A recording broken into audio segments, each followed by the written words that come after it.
Hence, Atmanirbharta needs to be pegged on development of entrepreneurship spurred by creation and innovation, similar to eudaimonia, a moral philosophy of Aristotle that defines the right action leading to the well-being of an individual.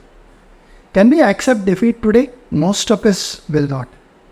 It calls for bravery to accept defeat and foolhardiness to escape the truth, like extolled in his eudaimonian ethics. He even appraises us on the difference between mildness, temperance, and liberty for progress. This Saturday, let's find some statistics and rationality that provokes us into action beyond the rhetoric. Atmanirbharta or self-sufficiency cannot be and will not be achieved unless it is looked at from the point of view of consumption. For an increase of it raises the GDP by the same amount, other things being equal. While religion and nationalism, etc. are just thumping ideologies, these do not, and certainly in the current globalized context, cannot spar with products and services without competing on quality and pricing. Lest we are blamed for raising the bogey, we would like to shift the blame upon the very erudite Shashi Tharoor, albeit in a lighter way. He alluded to the death of Lady Diana in the following words: an English princess with a Welsh title leaves a French hotel with an Egyptian companion who is a supplanter of Pakistan, and she gets into a German car with a Dutch engine that is driven by a Belgian chauffeur full of Scottish whiskey that is chased by Italian paparazzi on Japanese motorbikes into a Swiss-built tunnel to meet with a crash. An American doctor, using a Brazilian medicine, attempted an unsuccessful rescue leading to a fatality, while an Indian MP from a place called Thiruvananthapuram told the whole story in Boston. The question is, if the entire episode had to be put in on jury, whose fault would it be for her death? There is more. Post taxes, an individual has a right to use his or her money judiciously and observe thrift. Government needs to focus on that enablement. While Chinese applications can be banned, its other products and development cannot be stonewalled or stalled. WTO will grant them enough room and opportunities to invest in countries such as those in our friendly neighborhood, Nepal, Bhutan, Bangladesh, Sri Lanka, and sell us their products from these countries. India is a $3 trillion US dollar economy. Let's hypothetically say it's growing at 4%. That would infuse an additional delta of $100 billion US into the economy the next year.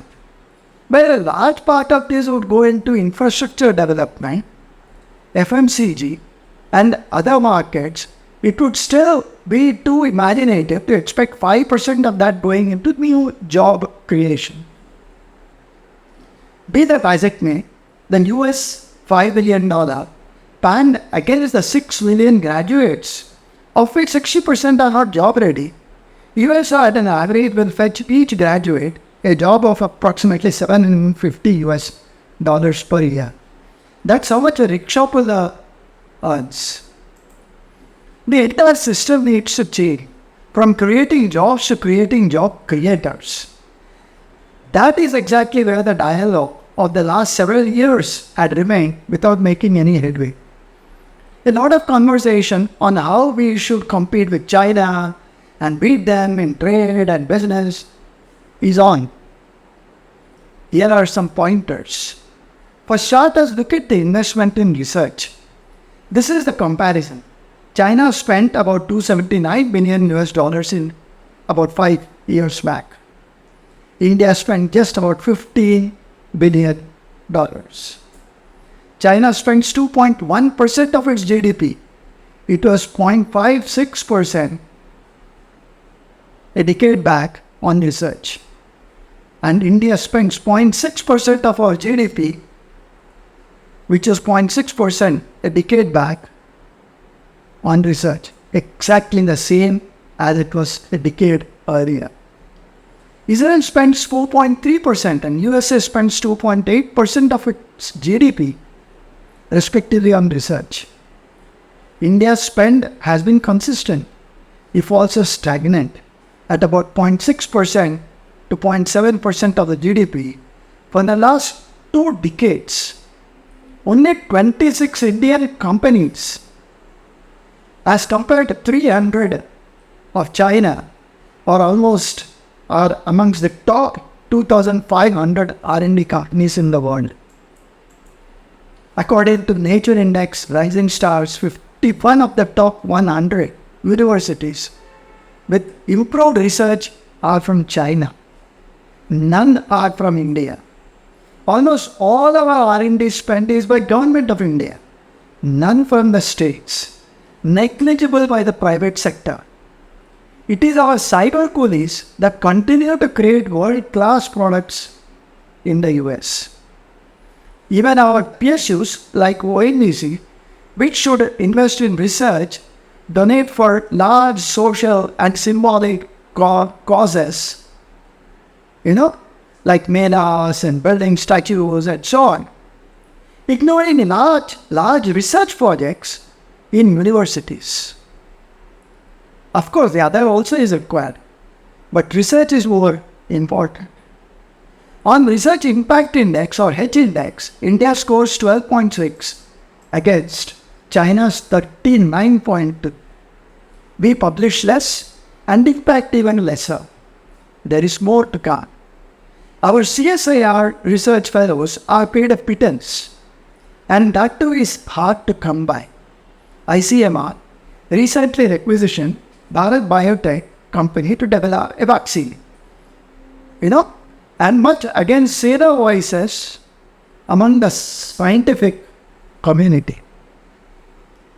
That it did it successfully is a commentary on its capability, on its commitment.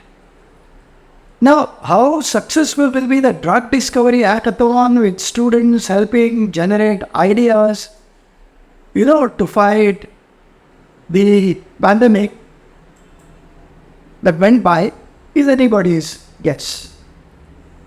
Even Patanjali, otherwise an Indian pride in Ayurveda, pushed an untested COVID cure, much to the chagrin of its believers. The bottom line is that a lot of money must go into research, whatever be the medium. According to an analysis, India has an academic freedom index of 0.35, comparable to the scores of Saudi Arabia and Libya. Curiously, countries that scored higher than India include Pakistan with 0.554, Brazil, Ukraine, Somalia and Malaysia. Uruguay and Portugal top the list with 0.97 each, followed closely by Latvia and Germany. And the bottom is North Korea with 0.01. Unless we are far-sighted as the Japanese are, who could have easily shunned American products post the Holocaust? They chose to keep the baby and threw the bathwater out with the bathwater. We will continue to sing patriotism, making pennies and living in penury while creating the next big bang in the America. With its 12.65 crore population, Japan clocks a GDP of $5.7 trillion US, twice as high as ours. Even as it is 1/10 the size of our population. The limited point of view being that we need to create intellectual property, build products, create entrepreneurs, and newer heroes, of whom has India has seen none or a handful in the last decade. Unless we look to that investment, the recent investiture of some of our statues will remain mute witnesses to the erosion of our demographic capital under our muffled trade to hide our own failures to expand our product baskets. Friends, in the long term, we must build our internal strengths. It isn't just building new businesses or running them more efficiently. It's the old-fashioned basics of self-reliance, self-motivation, self-reinforcement, self-discipline, self-command. That's Atmanirbharta. We need Atmanirbharta, but of a different kind. With that, I take leave for this Saturday. Namaskar, Dhanyavad, and thank you. With a promise to be back the next show.